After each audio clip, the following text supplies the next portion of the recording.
After we got through high school, I was all anxious to get a car, of course, and a job. And I had an opportunity to get a job out to Dugway, out west of Tooele. It's an army base out there, and they were doing a lot of work out there. I and Lamar Olson, one of my friends from Spring Lake, we both got the job for the same company. We had to join the union, and they paid $1.50 an hour. 1951. We worked all that summer there. And I worked for the general contractor as laborer. And because I got a chance from that opportunity, got me in the masonry business. There was masons there from Idaho Falls. They were doing the masonry work, and they were on this big building where we were all working on the same building. And I'd kid around with them a little bit, and I was a hard worker. I didn't ever try to slack on my work.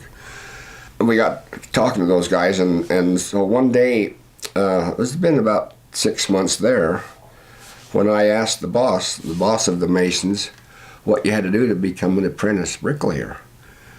And he explained a little bit of it to me, and I didn't ask him for a job. I was a little bit nervous, you know, because I was just 18 then.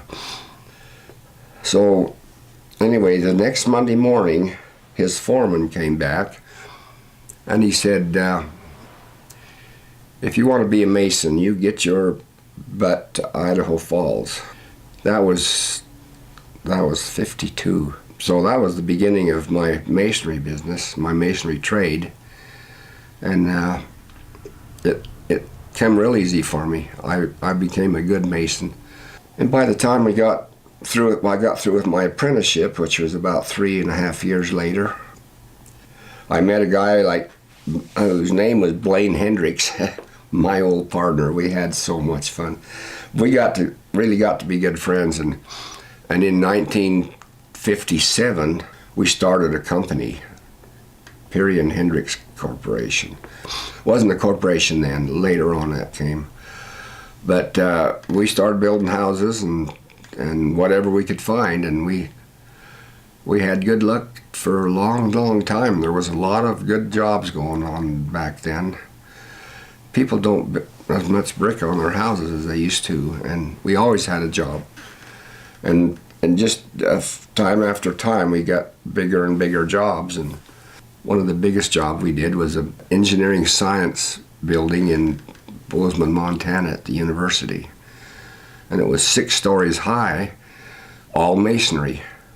We built a big library building in Idaho Falls and that new jailhouse by the old courthouse now. And we did a job at the Boise State University. That was the library over there. Anyway, there was so many of those over the years.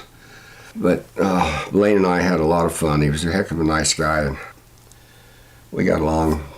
Well, you know, he told me a special thing, and I always thought about it as a special thing. And he said one day, he said he had 4 brothers.